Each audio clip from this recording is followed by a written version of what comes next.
There you go. All right, cool.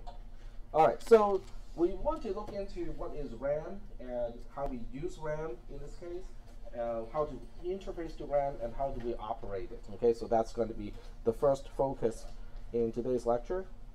Let's see, where is, no, that's not it. Camper Monkey, really cool plugin in Firefox. Okay, so I'm going to go find myself the documentation. So you can use a browser and just point it to file : / and then you can locate files in your browser. In this case, it will be under, okay, home, and then my name, and then under processor. Actually, I think I put it under Logisim. There we go. So we go for Logisim. Uh-oh, it's not here.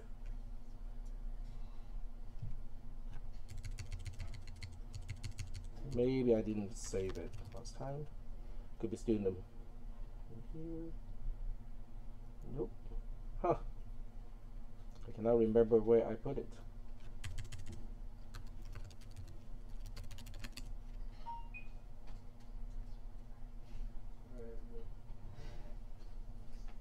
Oh, right there. It's not sorted by alphabetical order. It's sorted by date, I guess. You pirated this part Force Awakens? Come on, Tech. Hmm? You pirated the Force Awakens? I bought it. I actually bought it, so I just keep a copy on my computer. I have the full receipt on Amazon. I cannot lose that receipt now. There's one great thing about Amazon is, cloud delivered content is once you buy it, you don't even have to waste any space on your in your CD case, because you just restream it anytime you want, and you can prove ownership easily now, just in case somebody breaks in to my, just in case the authority questions and go like, okay, do you really own that? You just sign in and go like, yep, pay for it on that day.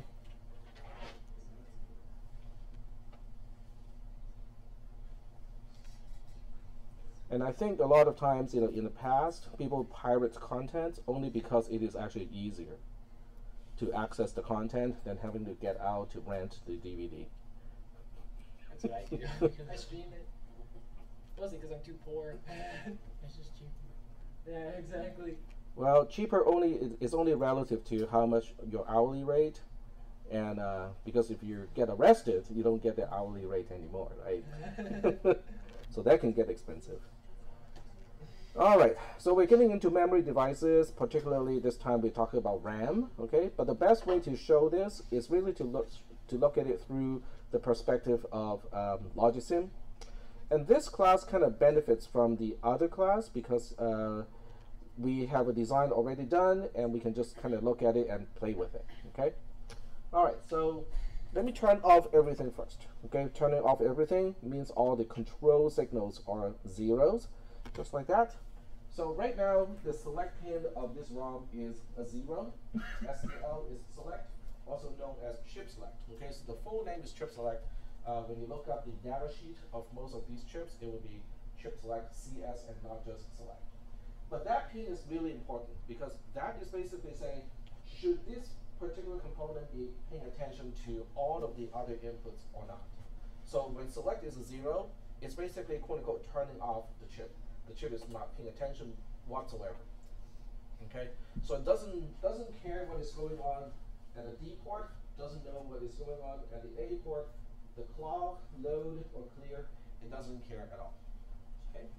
So the other thing that we want to do, to demonstrate here, or to illustrate here, is to look at the properties of the RAM component. So I'm selecting the RAM component so that we can look at the attributes.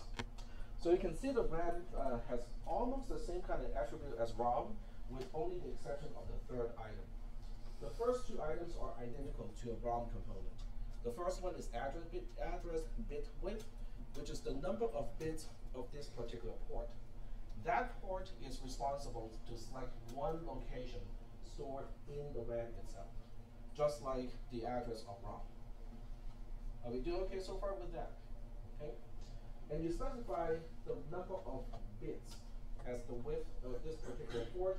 So the actual number of locations is 2 to the power of that number. Right now I'm choosing 8, which means we have 2 to the power of 8, or 256 locations on this RAM. Is that okay? Well, let's double check, because you can double check to see how many locations are actually in this RAM. Right click on the RAM itself, and then you go to Edit Contents. And I don't know, well, I think it's because last time I resized it, because the RAM was a little bit smaller, and it kept the smaller size. So now this is maximized. Unfortunately, this window cannot be zoomed out, so I can't really magnify the writing. But you can see that the last row here starts with F0 as an address. So that means this byte here is F0. Then we have F1, F2, all the way up to FF. So the lower right-hand corner is FF. The upper left-hand corner is 00. So that gives you 256 locations. Is that okay? All right. You can change that. Okay. This is just an attribute. Obviously, you can change it to any of the options that are available. So if you look at this, it has to be cannot be smaller than 2. Okay. In other words, the smallest RAM you can have only has 4 locations, but not fewer. And the biggest RAM that you can have has the address width being 24 bits wide. That means it can address up to 16 million locations, which by today's standard is nothing. 16 mega, okay, 16 million locations, which is not a whole lot. So do we have any questions about the width of the address port? Okay, it controls the number of locations on the device itself. The next one controls how big is one location. So, okay, darn it, 8, there we go. Okay, so data bit width is controlling each location, how many bits is one location. So right now I'm saying one location is only 8-bit wide, which is also known as a byte. Okay? It doesn't have to be 8-bit wide, but it's kind of conventional when you're dealing with conventional computers, because 8-bit is 1 byte, and a lot of things, a lot of data is formatted based on bytes. Do we have any questions about this one? So if you scroll down the drop-down box here, you can see that the maximum is 32-bit, and then the minimum is only 1 bit. So you can have a RAM module that only has 1 bit per location, or all the way up to 32 bits per location. Okay, so right now we're going to go back to the default, which is 8-bit per location.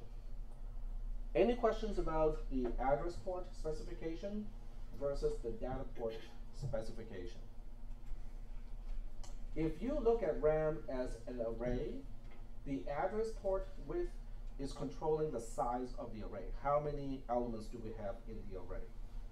The data port width is controlling the size of each item, which is basically the type of the array. This is an array of what? Is it an array of 8-bit bytes? Is it an array of 32-bit integers, and or so on? So that's how these two are different. The third one controls how we perform write operations. So right now it is synchronous, which means the clock line is significant. It is going to wait for the clock to have a rising edge in order for a write operation to go through. All right. So are there any questions about the topics that I've just mentioned? The data bit, the number of bits in the address bus, the number of bits in the data bus. No questions about that? Yep. So the information stored inside the RAM, that is accessible after we select it, so we can output it? Or? Yes, absolutely. So we want to test how we can do that, okay? So there are 2 ways to get content into RAM, okay? One is to inject it, so to speak. So to inject content into RAM is to right-click on the RAM module and then say load image. So you can actually use a file to specify the content that goes into RAM.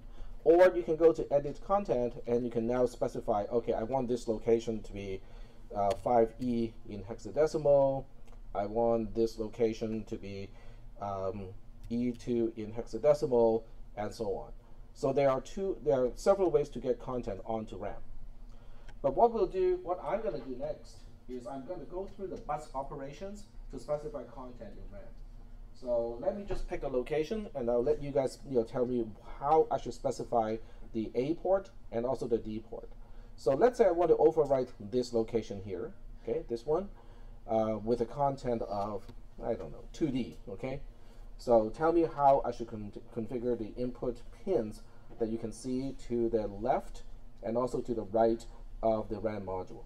Let's start with the address. What address are we talking about? This is the location. So what is that corresponding to in terms of hexadecimal? That's 6. It's 06. Okay, very good. So it's 06 in hexadecimal. So when we specify it in binary, what do we need to specify? That'd be 2 and 4, so 0, 1, 0, 1, 0. Okay, so it's 0, 0, 0, 0, because for the first 0, and then the 6 is 0, 1, 1, 0. 0, 1, 1, 0. That is correct. Okay, so that's how we will specify the address bus. So we got the first zeros already, and then we just have to flip the least significant bits to 0, 1, 1, 0. And I wanted to change the content to 2D. So the content is specified through the D port. In other words, this D port is serving as a dual, it can be input or output, okay? But in this case, it's going to serve as an input from the perspective of the RAM module. And we want it to be E2. So what is E2? What does it look like in binary? E2. 1110. Okay, very good. That's the most significant 4 bits. And 2 is 0, 0, 1, 0. Yep. Okay. So there we have it. Now we can actually double check first. Okay. So you can click on the wire connected to these input pins and double check that this is okay. It doesn't show that. You can change these numbers, by the way. If you go to, I'm just trying to remember how to do it. Project, options, and then you go to, nope, maybe not this one. I'm trying to find the option to change that. Preference or combination of preferences? No, it may be preferences. Yeah, it's preferences. And once you get into preferences, I think you go to layout, and then you can change the first radix and the second radix when we look at the value on a wire. So right now you can see how the first one, which is the first radix, is binary, so that's why we are seeing all the zeros and ones. And then the second radix is signed decimal, and that's why we can see, this is equivalent to 6. Okay, but occasionally it will be a negative value because it is signed. You can change these. Okay, so for convenience purposes, in this particular situation, we want it to be in hexadecimal. Okay, well in this case hexadecimal is also 6. Let me click on something else first and then go back and click it. So now it is 06 to emphasize that the most significant 4 bits are zeros. So this is really kind of interesting because it makes it easier to see what is going on the wire. And with this one, we can click it too. You can see how it is E2. So we got the address specified. We also got the content specified. So now what do you think we need to do in order to write that content to that location? We need to turn on LD. We have to turn it on first, which means which pin has to be a 1? The select? The select pin. Yep, the select pin has to be a 1 in order to wake up the chip. But before you wake up the chip, you might want to make sure that the control signals are correct. So now is a good time to explain what is CLR. CLR stands for clear, which is actually equivalent to that pin that's labeled 0 on the register. When clear is asserted, when it is a 1, then all the content, not just one location, but all the content of this RAM will go back to 0. It's resetting the content of RAM, everything goes back to 0. So that's what clear is going to do. This is LD or load, okay, which is kind of unconventional as the name for this particular pin. If LD is a 1, we're trying to do a read operation. When LD is a 0, we're trying to perform a write operation. So just remember that. 1 means we are reading from the RAM. 0 means we are writing to the RAM. Okay? And then the third one, this one here, is the clock pin. It looks exactly the same as the clock pin of a register. It is a rising edge sensitive type of clock. So when we have a rising edge, then the device will update the location that is being addressed. So at this point, we are, these pins are correct. Clear is a 0 because we don't want to reset the content of this RAM. LD is a 0 because we want to write to the RAM and not read from the RAM. So now all we have to do is to have a select pin, or give the select pin the 1. And you can see how it is addressing that location immediately. But it doesn't change the location because we don't have a rising edge yet at the clock pin. So in order to change that location to the content of E2, we need to specify a rising edge, which is this particular pin. So the moment I change this from a 0 to a 1, the content of that particular location in RAM is changed. Is that okay? All right. So after this, you can deselect the RAM. You can basically say the write cycle is over. Okay, make this RAM not pay attention to anything. And then at that time, you can now reset the clock or turn the clock back to 0. So let's say the next operation I want to do is to read the 4-5 in RAM. Okay, I'm trying to read this location. So the first thing we need to do is to find out what is that location in hexadecimal. What do you think it is? 4 0 0 0. I need to find out the location of the 4-5. What is the location of the 4-5 in hexadecimal? 0A. Okay, 0A is correct. Okay, because the first byte of that row is 08, 09. This is 0A. So in binary, 0A is specified as 0000 1010. So we have 1010 here, and this time, whoops, 1010. And this time, because we want to do a read operation, we have to make sure the LD is a 1. Okay, and you can see that it's not actually doing anything right now because the chip is not being selected. And the clock pin is not used at all when you're performing a read operation. And then the moment we turn on the chip, the moment we give the select pin a 1, you can see it is not only addressing that particular location, but the output is also 4-5. Now, when you look at the output, you have to basically understand which pin is an output pin and which one is an input pin, because we've got 2 pins on the right-hand side. There's this pin that has rounded corners, that's an output pin, and then there's this pin here with right angle corners, and that's an input pin. And you can see the content of these 2 are different. So now the question is, why are they different, and why is there no red wires? Why do we not have a bus contention in this case? What do you think? We have that one extra component, right? We have this one extra component. This is just a knob indication gate, so its job is really easy. Okay, if the input is a 1, the output is a 0. If the input is a 0, the output is a 1. So it's not really mysterious. It's this guy that is interesting.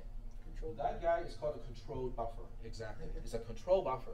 So a control buffer is, if it sees a 1, it outputs a 1. If it sees a 0, it outputs a 0. In other words, it's almost like a pass-through. But it has got a third pin. The third pin is an on-off switch. If the third pin, which is at the middle of the triangle, if this pin is a 0, then it is off. Regardless of what is the input, the output is quote-unquote floating. It does not specify what the output should be. In other words, it's leaving the output to somebody else to specify. Is that okay? If this wire, the control wire, is a 1, then whatever is coming into the input is also going to be mirrored to the output. So right now you can see that the control or the enable is a 0, and that's because it is the negated signal of load.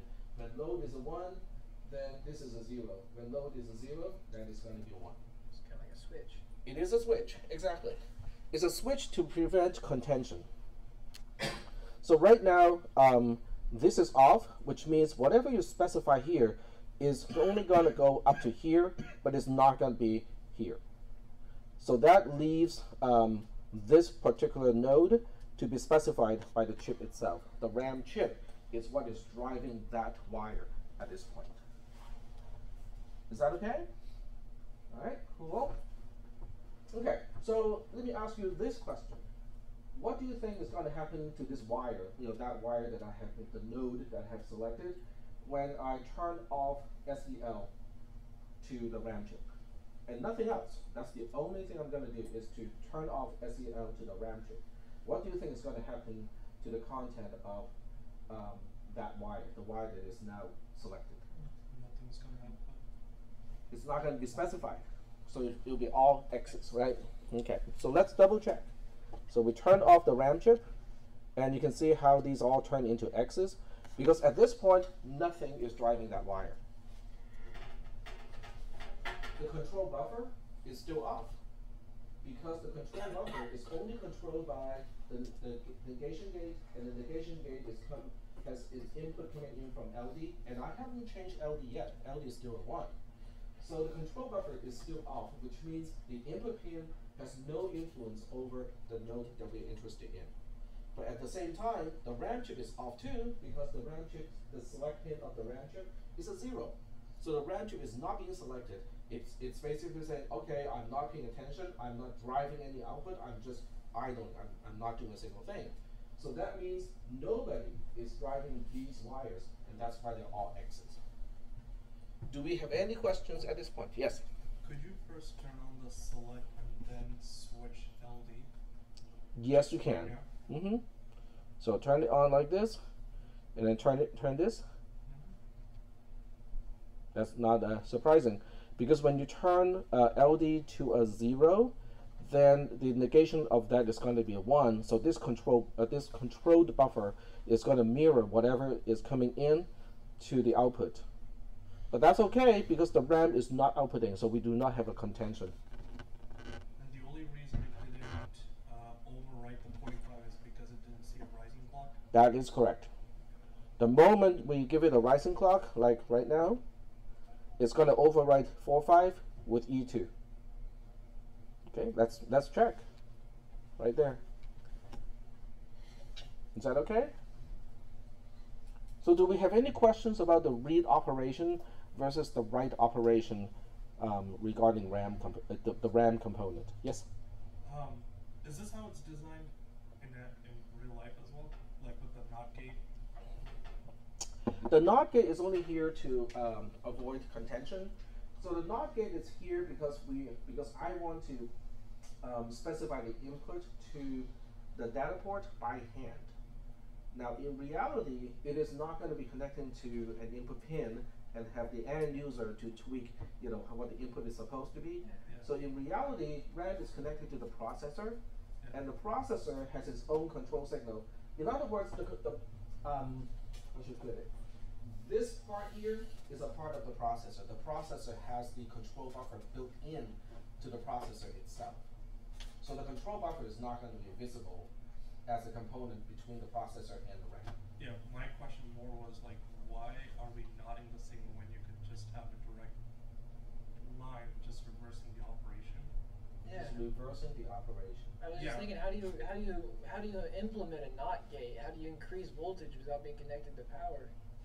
No, I mean like right now, you're basically like for the load signal, the input that you give in, you're negating it, which blocks the signal coming from this side. Yes. But why can't we just get rid of the NOT gate and just do a direct line and then just reverse the operations on this side? So you're talking about reversing the control buffer to face that way? No, well, yeah, something like that, because it just seems redundant to have a NOT gate over there. You mean this NOT gate here? Yeah. This NOT gate is not redundant, because the polarity of this control line it cannot be reversed. When it's a 1, it passes through. When it's a 0, it is off. It cuts off. So since I cannot change the polarity of this control wire, when I'm reading from RAM, I don't want this to interfere with the output of the RAM module. So this is the only way to implement it. Are there any questions about this? So the control buffer is actually useful in scenarios like this. It basically gives you the ability to cut off the source going to a particular electrical node. But the other question is, okay, which is not related to the processor design in this case, is if we have a control buffer like this, okay, the logic sim also gives you a regular buffer which is not controlled. Okay? And now the question is, why do we need something like this? One-way signal, so nothing can be sent. Yeah, no backflow. But typically, if you have a scenario of one side, this side is the output and this side is the input, that direction stays like that, regardless. So it's not. And if you want it to be one way, then what's the point of even having a connection in the first place? Correct. So that means that is not an explanation why we. Well, that's a two-way signal right there. That would be if it was a 1 instead of a 0 for the. Yeah, but the whole point is that you can turn it on and off. If it's always off, then why is there even a connection? Right. So do you see the point? The point is from the perspective of the D port, sometimes it is output, sometimes it's input. So the problem is when the D port is an output in a read operation, something else can also be driving this wire or attempting to drive that wire.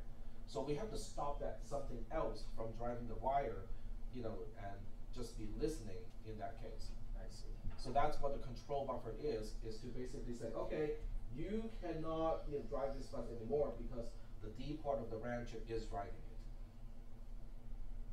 Is that okay? But my question is, what happens to a buffer that is not controlled? It is always on. Yep. I always figure it's to reduce feedback. Like at least I'm applying this to like diodes and all that stuff, which works in the same way. It only works one way. But sometimes it is possible to get a feedback loop, and you don't want that feedback loop. Not exactly for that purpose. Okay. So let me give you a scenario, and you tell me what's going to happen. Okay. So let's say we have some kind of a circuit. This is an AND gate, and this is the output of the AND gate. What gate this is doesn't really matter. Okay. But the output of this thing is connected to 200 inputs to some other gates. Okay. In other words, we are dealing with a 128-bit carry look ahead adder. Okay. So those P's and G signals, they're going everywhere, right? Okay. So let's say we have a fan out of 1 to 200. Okay. To a software person, they go like, yeah, so, because the software person is all symbolic, right? If this chip is outputting a 1, then we'll have a whole bunch of 1s over here, and then these other gates can do whatever they want. That's a completely, this is the perspective of someone who is a software engineer. So we're only looking at this from the logic perspective, but not from the physical perspective. Okay. Yeah. I think I know. It's basically to prevent backflow because from a perspective of under the register, it only sees information come in. It doesn't see where it's coming from. It's not a backflow issue. Okay, it's not a backflow issue because I'm using this correctly. All of these are gates, and they're all connected to the input part of those gates, which is fine. Okay, it is as it is supposed to do. But the problem is, okay. Do you guys remember the simplest design of an AND gate? I hope you guys remember a little bit, right? Okay, so you have a signal that is high. Okay, this is the high voltage signal, and then you have a P transistor. So I'm going to simplify this a little bit. Okay, so I'm going to simplify this to the point where we only have something like this. So we have a P transistor and an N transistor here, and when you tap it here, this becomes the output, right? And in this picture, this wire right there is this wire. It is the quote-unquote output of a particular gate. But it's just a matter of how many P-channel transistors do we use and how many N transistors do we use in this setup. But I'm just going to say, okay, there's one on each side. Is that okay? So now you have a 200 fan out, like that, right? Each one of these is going to the gate of some transistor. Is that okay? And that's the picture that we have. So now the question is, what is the problem with this picture? Messy. It's not messy. I mean, it can look really nice. I mean, depending on how you lay out the circuit, this can be fine. So the question is, if the intention is a square wave here, am I going to get a square wave over here? That is the question. And the answer is, nope, it's not going to see a square wave. Why not? What does this look like to you? Okay, this is a transistor. I know it's a transistor. Okay, but if you just kind of focus on this part, what type of basic circuit component does it look like? That's a capacitor. Capacitor, very good. Okay, I like that. So a capacitor looks exactly like that, right? So this does have capacitance, okay? Because you have a plate, a surface area, an insulator, another plate, another surface, and there's capacitance between these two. So basically, your output from here is going to 200 small capacitors. And how would a capacitor be a problem here? Because it doesn't have a straight square, it has a logarithmic function as a warm-up. Yeah. Yep. And on top of that, you have all of these wires, right? Wires mean inductance, okay? So that means your ideal square wave is not going to be a square wave anymore. It's going to be what we call a shark fin. Okay, so in technical term, right? It's going to look like a shark fin, like this, and like that. And that's only because of resistance. Okay, if you factor in inductance and stuff like that, there will be a notch here because of inductance. Okay, so what is the problem? Okay, the square wave, shark fin, and I promise you, no shark is killed in the process, right? It's not like shark fin soup. So why would a shark fin be a problem in this case? Because if you're running a synchronous system, then you need the data to change exactly when you tell it to. Exactly. So the question is, what is the threshold voltage across which the system will register as, oh, we are going from a 0 to a 1, okay? In the case of a square wave, I'm going to magnify the square wave of a square wave. It is pretty darn clear, right? Because the time of this entire thing happening is so short that we are not concerned, okay? But when you look at the shark fin, it looks like this, right? So what if one chip, for whatever reason, most likely it has to do with the surface area of the transistor, is registering the change at this point, okay? So the transition from here to here is understood as a 0 to 1 transition. Another chip, because of the surface area being slightly different, is going to register here. It's going to go like, no, this is still a 0, 0, 0, 0, 0. Ah, now we have a 1, that's a 0. So the chips can disagree, okay? Based on imperfection of manufacturing, they can disagree when to switch from a 0 to a 1. In other words, your so-called rising edge is no longer synchronous.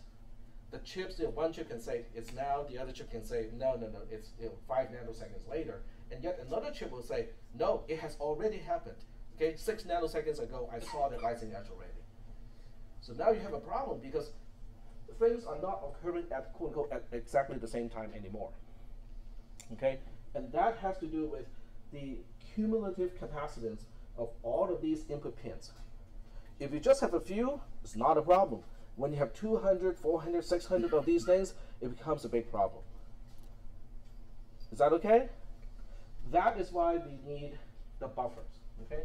So the use of the buffer is kind of like this. So you have the output of a particular gate. So you use, okay, that can have a fan out. Okay, so let's say we have a fan out of 5, okay? For each fan out of 5, it connects to a buffer. A buffer is kind of like an amplifier. It regenerates the signal. Okay, if it's degraded a little bit, okay, if this is a square wave here, and by the time it gets here, it's already a little bit of a sharp thing, but not too bad. But when it comes out from here, it becomes a square wave again. Okay, so we are basically regenerating the square wave by using these buffers. It's an amplifier. Is that okay? Yep. This might be a weird question. How does it work? How does it work? It's the same thing as an op amp. And that's why it shares the same symbol as an op amp. But I'm not an analog electronic engineer, so I don't know exactly how the circuit looks like. But the cool part is it basically reshapes the input into a square wave again. So it gets rid of the shark fin problem. So kind of on the side, but I do want to kind of tell you guys why we have buffers. A control buffer definitely has its application. So is that good so far? Okay. So are we convinced that we know how a RAM module operates? Okay. So the next one we want to look at is a multiplexer and a demultiplexer. Those things look a lot more complicated than it really is. So let's go back here and then we'll go take a look at multiplexers and demultiplexers. They're in plexers basically. So we have multiplexer here and then we have demultiplexer here. A multiplexer looks like this, okay? It looks like a funnel, but if you look very closely, there are 4 inputs in this case. So there are 4 blue dots, those are the inputs, and there's only 1 blue dot here as the output. In other words, it is kind of like a concentrator.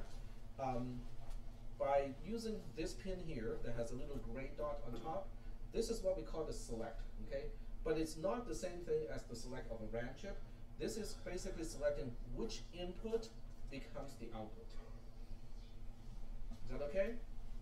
So for those of you who kind of have some interest in how railroad work and stuff like that, imagine that you have 4 train tracks coming into a junction, and you have a mechanism to switch, okay, which one of these 4 tracks connects to the output track.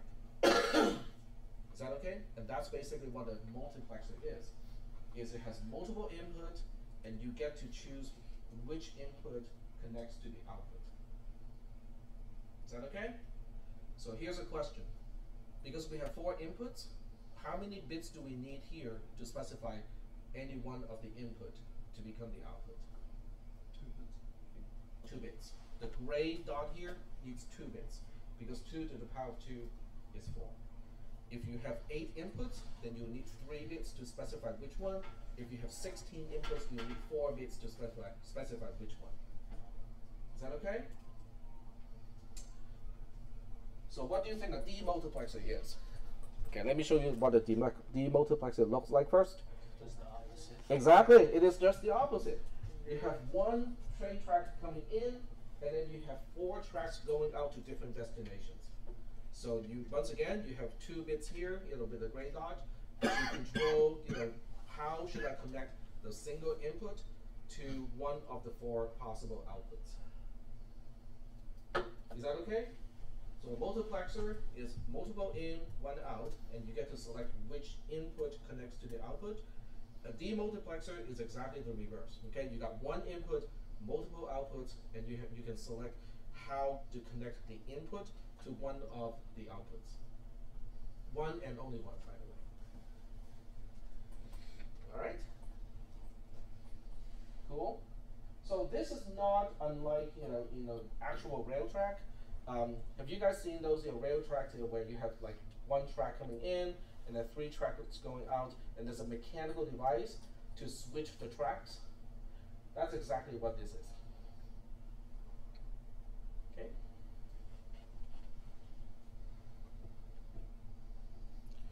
And let me see if I can find a picture of those things in real world, because once you see the actual mechanical device, I think some people can get a better understanding, because they can actually see how it switches tracks. So we'll say train track switch. Okay, and then we look at images, and we want ones that are more than 2, because 2 is kind of pretty normal. The junctions. Huh? I mean, not at junctions, at the stations. Oh, shut up! I don't know about trains. Well, but I want to focus on one that has just one in and multiple out. Conjunction. And all of these only have one in and two outs. Look at like a conjunction turnstile. Yeah. Hmm? A turnstile. A turnstile switch. Yeah. Turntable. Okay. If there was 5 on one side and there was one person on the other, which Well, a turntable is not exactly what we have here, because a turntable can handle multiple in and multiple out. So it's not exactly the same as what we. Yeah. So it's not the same. junction. Well, I mean, Ooh, I typically like you're not that. going to have a train track that's going to go switch more than one rail at a time. Yeah. Sure, it's more of just a series. Yep. Okay. So maybe that kind of device does not exist. I don't know. Okay. But are we okay without a physical device to show you? Are we okay with the concept of a multiplexer versus a demultiplexer? Yeah. Okay. So the next one is called the decoder. Okay. And when you look at the decoder, and just by the shape and also by the pins and whatnot, you go like, oh, haven't we seen this before? It looks just like a demultiplexer, doesn't it? Except it doesn't have an input, because the input is a constant of 1. In other words, a decoder is basically a demultiplexer that connects to the input connects to the constant of 1. That's what it is. You're basically using a select signal here, the gray dot, to say, okay, which one of the output is a 1? The rest are going to be zeros. Wait. The demultiplexer and the plexer, what's the difference between that and a switch? Oh, it does the whole thing instead of just one bit. A right? switch. What do you mean by switch? The switch that we did in Logism for like the additions and so forth, the K, blah blah blah. I don't know. The switch functions. The switch function. That I would don't remember doing the switch function. like. We're just talking about pressing the thing to change the bits. No. Well, we can actually do circuits to play with these, right? So let's go ahead and do that. Okay. Should be under wiring. You mean a splitter? Splitter, that's it. Dang it. Oh, it's different. It's completely different. Yeah. A splitter takes a multi-bit wire and it cuts it out into individual, or however you want to group the sub-wiring. Well, okay, this does the whole inside thing. the bundle. This switches the entire thing. All right. Yep. So it's not the same thing as a splitter. Not the same. Not even close. Not even close. That is correct. Okay. So when you have a question about these things, what are you going to do? So let's say you look at a multiplexer, okay, and you go like, I have no idea what it does. Okay. What are you going to do? Experiment. Google, experiment, do both, right? I experiment first, okay? Because I have some retention of what was discussed in class, so I have some idea of what it is, but to confirm and also to reinforce my understanding, this is what I'm going to do, okay? I'm just going to put the component here, and in this case, if you look at this, it has got one select bit, which means it can select one of the 2 inputs to become the output. So, the usual thing that I do is, to give it input pins for the inputs, okay, just like that. Give it an output pin as the actual output, like that.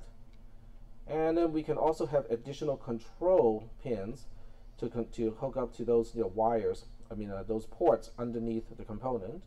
One is, this is the selection, and this one is kind of the enable, okay? So this pin here is the enable, and it can go away depending on how you want to do it. In other words, if you specify, let me see here, if you specify tri-state to, okay, if you specify, okay, Include enable. yeah, disable output, include enable. Yeah. If you say no, then that pin will go away. That port will go away, which means the output is always enabled. This part here, okay, include enable, is basically asking, do we want to include a control buffer in this component. In other words, you can always say no here, and then have an actual control buffer external to the multiplexer to serve the same purpose. Okay. So that part is up to you. Okay, so that's exactly why. Okay, let me change some of these input pins. So we have input pin 0, or input port 0 being 0, input port 1 being 1 in this case. But how come the output is just X? Because the control, the buffer thing is on. Exactly, because the device is off.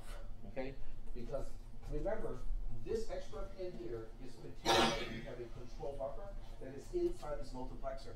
And now that particular control buffer is off. So nothing is driving the output. That's why. So in order to see what the device is going to do, the first thing we need to do is to turn it on. Okay? And right now, it is outputting a 0 because this 0 here, which connects to the gray dot, is the selection. It is basically saying input 0 becomes the output. If I change this selection to 1, then input 1 becomes the output, and so on. Is that okay? All right. So this is how I would play with individual components to make sure that I understand how it works. Now, a single bit is not going to be very tricky. Okay. So if you want to, you can always change it to a multi-bit design. Now, if I change this, I have to change everything to multi-bit, which is not too big of a problem. So we just say data bit is 2. Change this one to 2. So it really is just a matter of changing all the input and output pins to 2 bit wide, like so. And now we can specify a little bit more. Now these two stay the same. They're single bits. So let's say we change this one to 1 0, the other one to 1 1. Okay. And now we are still selecting input 0 to become the output, and that's why the output is 1 0. But if I change it to input 1 to become the output is now 1 1. So this is much more clear as far as the function of the multiplexer is concerned, because now we have multiple input bits and multiple output bits, and we can see more clearly that the output depends on the input pin and not the control pins. Is that okay? Cool? Let me see. We got decoder. Do you guys remember what a tunnel is? Yes. A tunnel is just a symbolic way to make connections of the same electrical node so that your picture doesn't look too messy. That's about it. Okay? Well, I think you guys are ready to take a look at the processor. Yeah. Well, we get about half a semester to work with that processor and actually write program to run on it. So for the rest of this class, the next 20 minutes or so, I wouldn't be too concerned and start frantically write down stuff, because I'm just going to give you a preview of what we're going to do for the next 8 weeks, and the tool chain itself, the whole flow of work and stuff like that. Okay. So don't get too concerned. If I seem to be going a little bit fast at this point. Have we done any assembly yet? We're gonna do it. Yeah, we have enough time to write a simple program. Okay. Okay. So the first thing is you have to go to the share folder. Okay. So let me go back to the share folder first. This is the share folder. You should be somewhat familiar with the shared folder at this point. So you go to processor. Okay. So double click on processor. And inside processor, there are a few files that you need to download in order to get the processor to work. So I'm just zooming in so that you can see the file names a little bit better. The first one is alu.circ. ALU stands for Arithmetic and Logic Unit. The second one is the processor itself. It is this kind of weird name, processor DPC2. Okay. So, it just looks kind of long and strange. And then the third one is regbank.circ. So just do a control click on these files so that you can just select these 3, and then do a right click, and then select download. It will first zip up, the 3 files into a tiny little zip file. You download the zip file, and then you decompress it on the PC side. Okay. So I'm going to show you the whole process. And this is all getting recorded. So I'm going to save the file. and it is being saved to the temp folder, and I'm going to rename this. Okay, I have a one already named processor, so I'm going to change this one to test. Okay, there we go. Yep, my computer is just really slow. Okay, so now you can go to in Windows. You don't have to do anything like this. In Windows, you just double click on that zip file and say extract all. Okay, but in Linux or in some other operating systems, I just feel more comfortable doing this here. So I make a folder called test. You can name the folder anything you want. The thing is, the zip file does not contain its own folder. So if you just unzip it in your documents folder, it will just spew out individual files in the document folder, which is probably not a good idea. So that's why you might want to create a subfolder first and then unzip everything into the subfolder. So I'm going to unzip everything into here. It's test.zip, and now we got the 3 files. So now it is time to go back to Logisim and say file open. Now with 3 files, only one you should open. Okay, you should open the one called processor.circ. So this is the file that you want to open, not the other 2. Not that you cannot open the other 2, but the other 2 are components of a processor, so it doesn't give you the entire picture of the processor. This one will automatically include the other 2. If Logisim complains and say that it doesn't know where to find ALU and regbank.circ, you can just help it find it. Okay, so I click open, and this is the processor.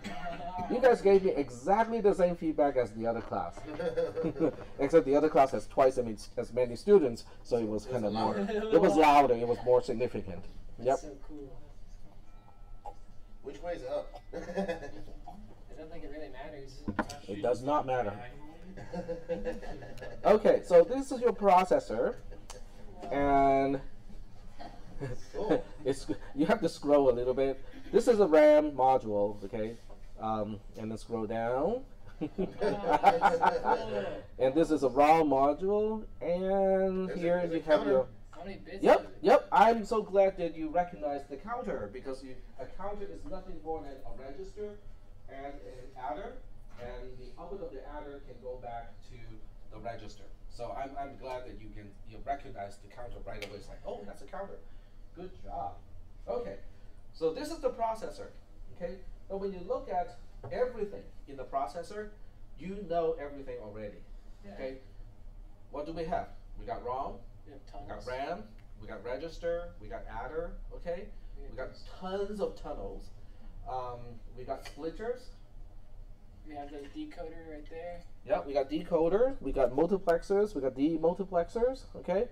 And then we got something here that is like, oh, what is that? And what is that? This is a register bank, and this is an ALU.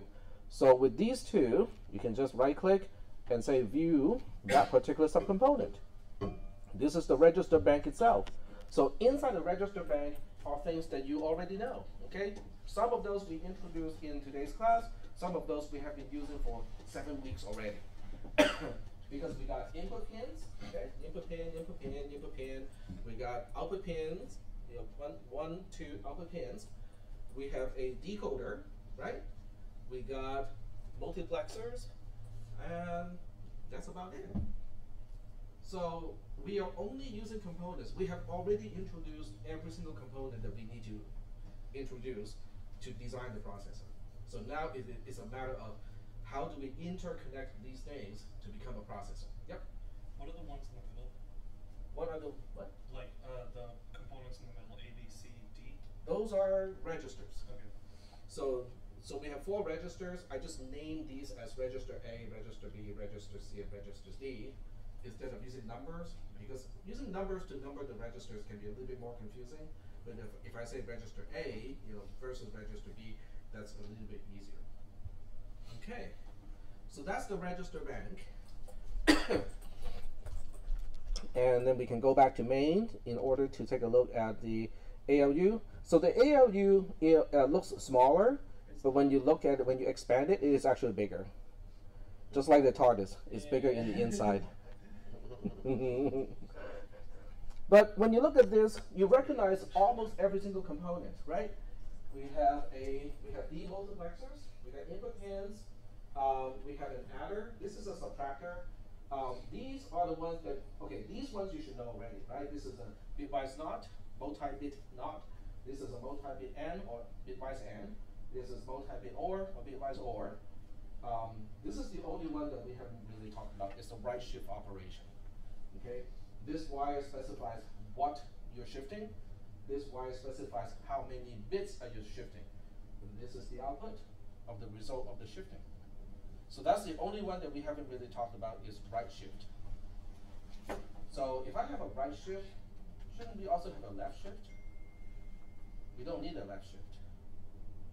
You just go around it. No, because you just add a register to itself. That's left shift by 1. If you add a register to itself, that's left shift by 1.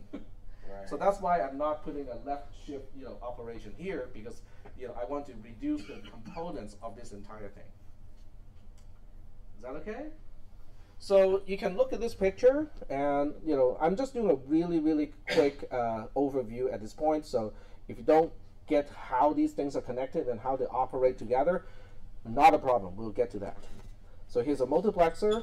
But when you scroll down, you start to see other things that you might recognize, like this particular mechanism here, or this mechanism over here.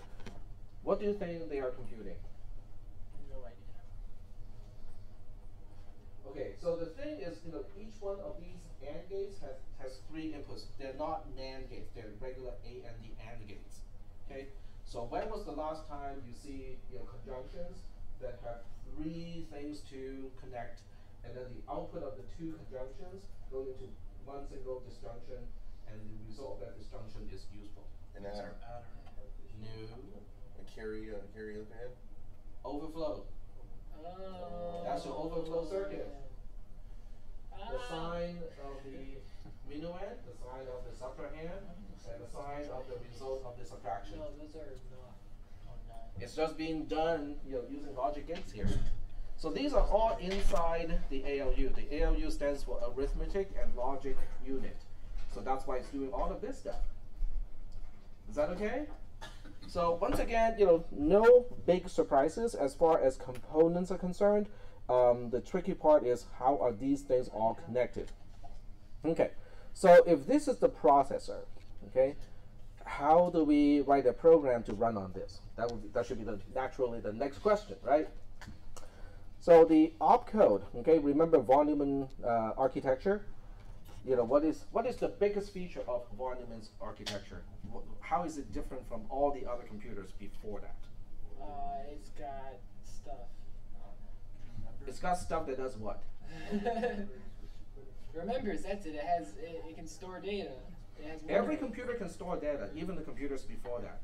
It had read-only memory that you can No, swap out. it stores instruction in memory. Oh. As opposed to hard wiring connections, it can store instructions in memory. So in this case, we store instructions in RAM. Okay, so your instructions will be stored here. Your instructions are bit patterns, okay? And the bit patterns will be interpreted by the processor to carry out whatever operation needs to be done. So the next question is, if I tell you that in order to program this processor, you have to remember add is 0101 and then XXYY, XX is one register, YY is the other register. Subtraction is 1000 and da da da da. Do you think you can remember those instructions as binary opcodes? No. Yeah. Well, I mean, if I give you a table, you can probably do it, right? But if in the exam, that would be really difficult to do, right? Because it's very there's a lot of detail to deal with. So that's why when we write programs, we are not going to write it in machine code. Now, I would do it a few times just so that you know what it is involving. But for the most part, when we are actually writing a useful program, we're not going to do it in machine code. We're not going to do programming in zeros and ones. Okay? So that will bring us to another document in this folder. It's called assembler. Okay? And this is kind of the the key part, okay, that glues everything together.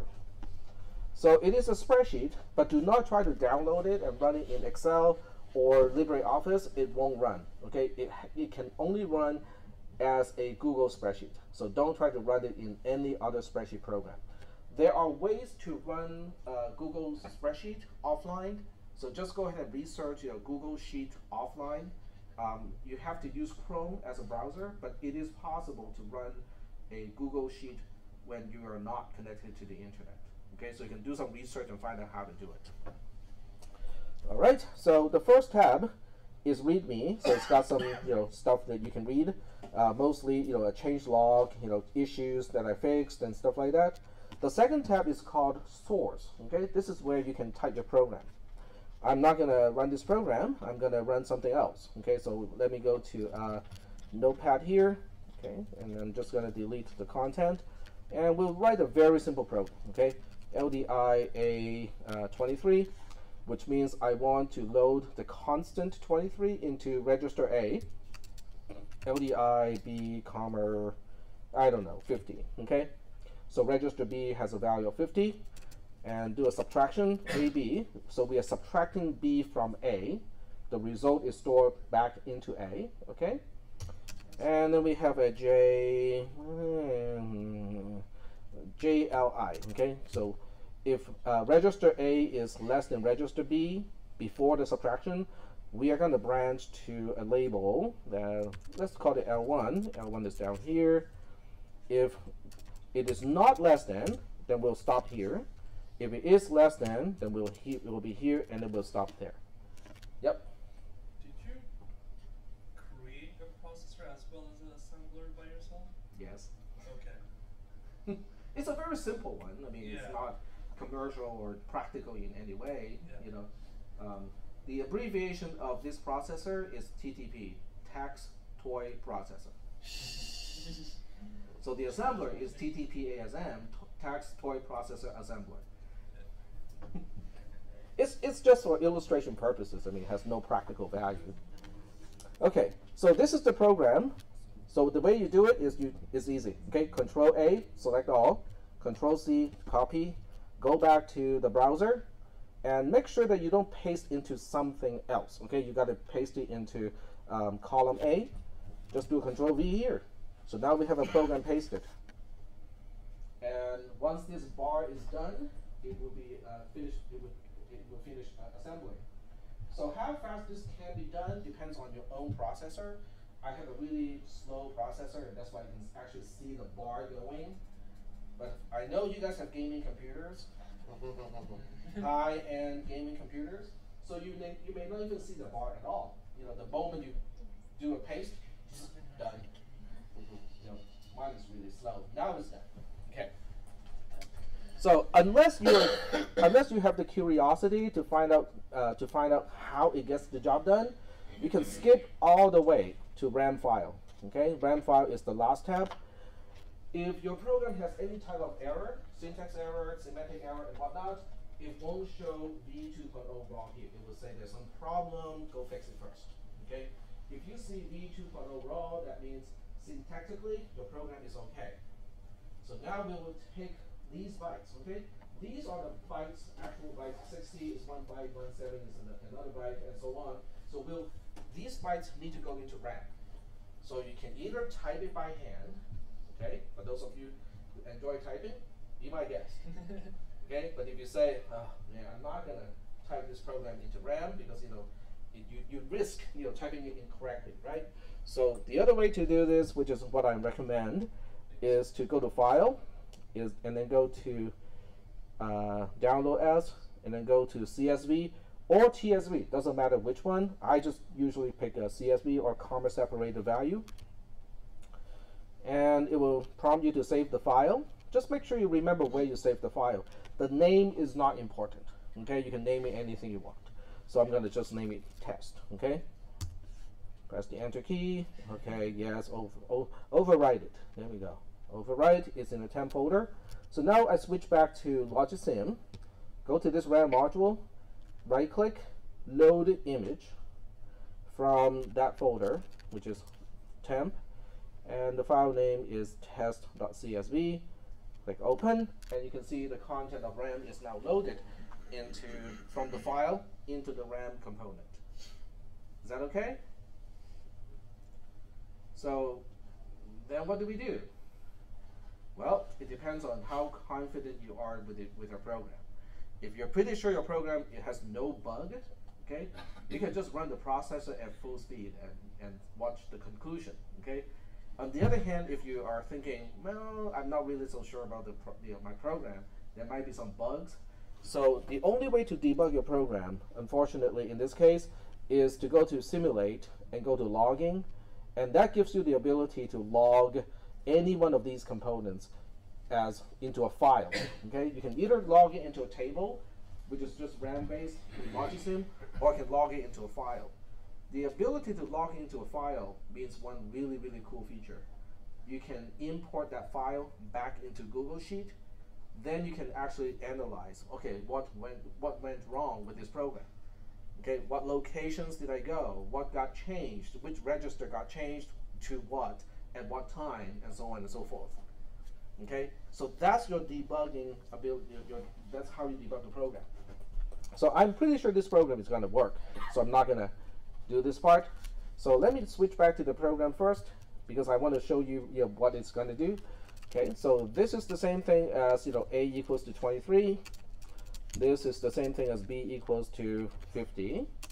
This is the same thing as A equals to A minus B, but it is this operation that will change the flags. Remember the flags that we talked about?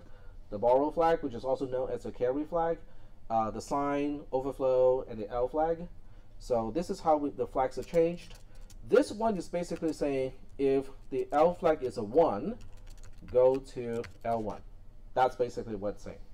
Okay, if I use full C syntax, then it really is just that. Oh, fine.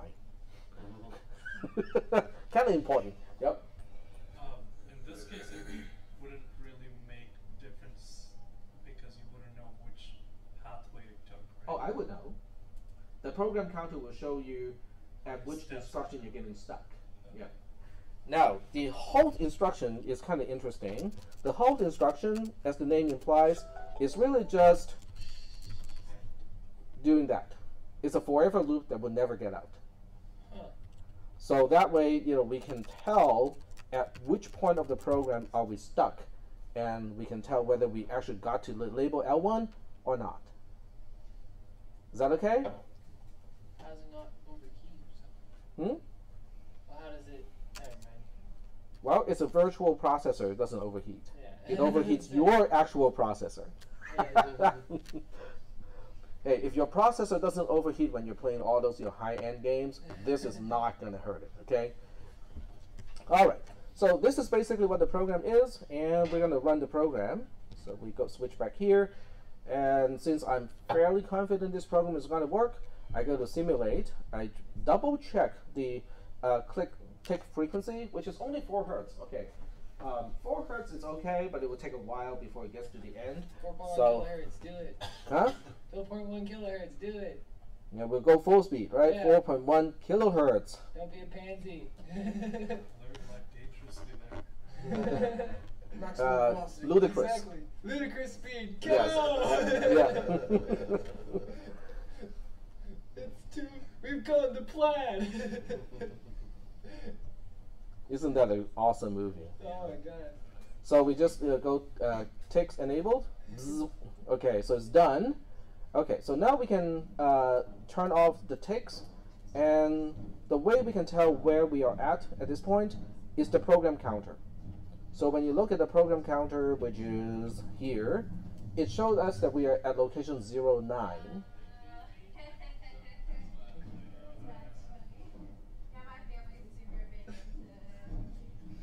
Oh, it's good to hear about your family. Okay, so we are at location 09. So now we switch back to the spreadsheet and figure out what is at location 09. So to do that, you can go to assemble. That's one way to find out. So we want to look at location 09. 09 is this particular halt instruction. The way I know is because these are the actual addresses, and the reported address in PC in the program counter is always one more than the actual location of the instruction. So that's why when it reports 09, we are actually at the instruction that we're executing is at location 08, which is the second halt instruction. We did go to label L1. Okay? That's how this works.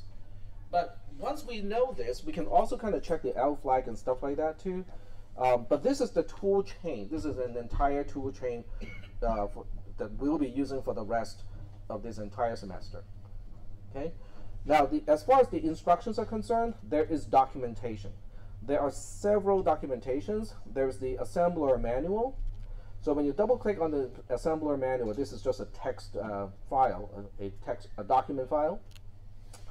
And it describes a few things. Okay, come on. Interesting abbreviation of the file name. It can also be seen as assessed student-to-student activities. Okay, so we're gonna scroll it a little bit. Come on, move, move, move. Okay, so it has got, it has a description of the language itself, the syntax, and it also describes the instructions. And the way the instructions are described is in pseudo-C format. Okay, I'm just having a hard time controlling where this is going. There we go. So we'll go ahead and zoom in a little bit. We got a little bit more time. We'll be fine. Okay. So I'm using pseudo-C as a way to document what the instruction does. So if you look at halt, it is forever do nothing. So it's basically a tight loop that has no chance of breaking out. No op, which is no operation, is really just open and close curly brace, which doesn't do a single thing in C and C++, right? Add xy is x plus equal y, which is basically which is adding y to x, okay, and so on and so forth. Compare, okay, if you look at compare and subtract, they are slightly different, only by a little bit. Subtraction is x minus equal y, compare is just x minus y. In other words, we go through the entire motion of the subtraction, but we throw away the difference. We only wanted to change the flags, but we're not changing any one of the registers. X can be one of the 4 registers, A, B, C, D. Y can be one of the 4 registers, A, B, C, D. Now,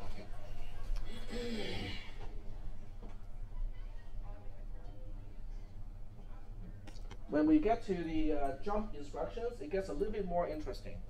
To jump X, X is one of the registers. Someone close that? No, we're almost done here, so I think we'll be fine. So this is just PC equals X. In other words, we use a register to update the program counter. Now, at this point in this class, this doesn't seem to make any sense because we haven't really talked about what the program counter is. So that's what we'll be doing in the next few classes, is to look at the processor and break it up into major components. And then we look at each major component to figure out, okay, what is this major component doing to the processor and so on. Okay, so we'll proceed to the lab. It's just a continuation of the positive exponent homework assignment. If you're done already, there's nothing left in tonight's lab. If you are still working on it, well, we'll go to the lab and take a look.